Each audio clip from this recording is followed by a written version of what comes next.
কাঁকরোল ভাজি আমরা অনেকেই অনেক রকমের করে থাকি, কিন্তু আজকে যেভাবে করে আমি কাঁকরোল ভাজি করেছি এভাবে করে কেউ করেন কিনা অবশ্যই কমেন্ট করে জানাবেন। আর যদি না করে থাকেন তাহলে অবশ্যই এভাবে করে ট্রাই করবেন, দেখবেন এর স্বাদ কখনোই ভোলার মতো না। একদম সাধারণ হলেও এর স্বাদ কিন্তু একদমই অসাধারণ। যাই হোক, আজকে আমি কিভাবে করে কাঁকরোল ভাজি করেছি আমি সেই পুরো রেসিপিটাই শেয়ার করছি। আসসালামু আলাইকুম, আশা করছি সবাই ভালো আছেন।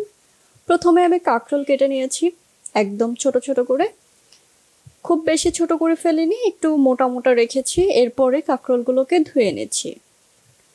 তারপরে আমি এখানে ফ্রাই প্যানে তেল গরম করে নিচ্ছি, তেলে পেঁয়াজ ভেজে নিব।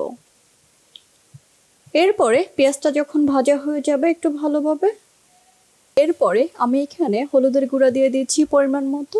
বেশি হলুদের গুঁড়া দেওয়া যাবে না, তাহলে কিন্তু তিতা হয়ে যাবে।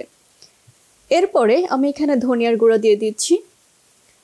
ধনিয়ার গুঁড়া দিয়ে তারপরে ভালোভাবে একটু নাড়াচাড়া করে নিচ্ছি।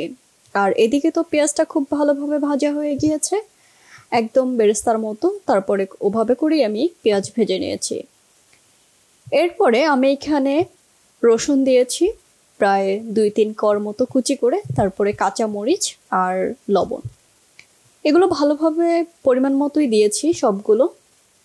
তারপরে আর একটু ভালোভাবে নেড়ে নিচ্ছি। দেখাই যাচ্ছে কত সুন্দর দেখাচ্ছে। আসলে তরকারি রান্না করার সময় যখন তরকারির কালারটা অনেক বেশি সুন্দর আসে তখন নিজের কাছেও না ভীষণ ভালো লাগে, আর রান্না করার আগ্রহটাও অনেক বেশি বেড়ে যায়। এই যে আমি এখানে রসুন, কাঁচামরিচ, পেঁয়াজ ভেজে নিয়েছি। এরপরে আমি এখানে কাঁকরোলগুলোকে দিয়ে দিচ্ছি। আর কাঁকরোলগুলো অল্প অল্প করে দিয়ে দিতে হবে, একবারে যে ঝুরি সহ দিয়ে দেয়া সেটা দিয়ে দেয়া যাবে না। আমি অল্প অল্প করে এখানে কাঁকরোলগুলো দিয়ে তারপরে একটু নাড়াচাড়া করে নিচ্ছি। একটু ভালোভাবে নাড়াচাড়া করে নিচ্ছি, একদম পেঁয়াজ মরিচ মশলার সাথে যেন ভালোভাবে মেশানো হয় ওভাবে করেই আমি নাড়াচাড়া করে নিচ্ছি। আর সঙ্গে আমি একটা পরিমাণ আলু দিয়েছি, কারণ আলু ছাড়া যেহেতু আমার কোনো তরকারি ভালো লাগে না। আর রান্নার মধ্যেও যদি আলু না দেওয়া হয় তাহলে মনে হয় ওই রান্নাটা একদমই অসম্পূর্ণ। তবে সেটাও বুঝে শুনে তারপরে আমি তরকারির মধ্যে আলু দিই। আর যেহেতু এটা কাঁকরোল ভাজি, তো কাঁকরোল ভাজিতে আলু দেয়া যায়, এটাই স্বাভাবিক। যাই হোক, আমি একটু নাড়াচাড়া করে তারপরে ঢেকে দিয়েছি। ঢেকে দিয়ে তারপরে চুলার জালটা একদম কমিয়ে রেখেছি, যাতে করে কাঁকরোল ভাজির কালারটা ঠিক থাকে। ঢেকে দেওয়ার পরে যদি চুলার জালটা একদম কমিয়ে দেওয়া হয়, দ্রুত সময়ের মধ্যে যদি সিদ্ধ না হওয়ার প্ল্যান থাকে, তাহলে কাঁকরোল ভাজির কালারটা ভালো থাকবে।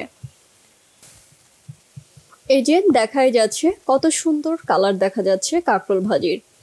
আর ভাজির কালারটা যদি সবুজ না দেখা যায় তাহলে কিন্তু সে ভাজি আমার কাছে খেতে ভালো লাগে না। বিশেষ করে ভাজি বা সবজির রংটা যদি সবুজ থাকে, ওই সবজি আমার কাছে খেতে ভীষণ রকমের ভালো লাগে।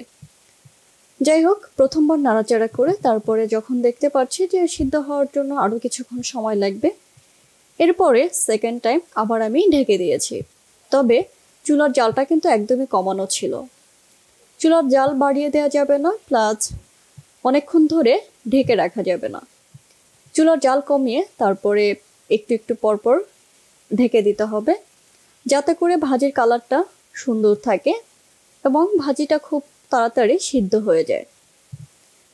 যাই হোক, ইতিমধ্যে কাঁকরোল ভাজি কমপ্লিট হয়ে গিয়েছে।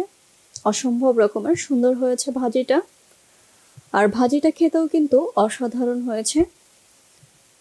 এভাবে করে কেউ কাঁকরোল ভাজি করেছেন কিনা অবশ্যই কমেন্ট করে জানাবেন, আর আমার কাঁকরোল ভাজিটা কেমন হয়েছে সেটাও কমেন্ট করে জানাবেন।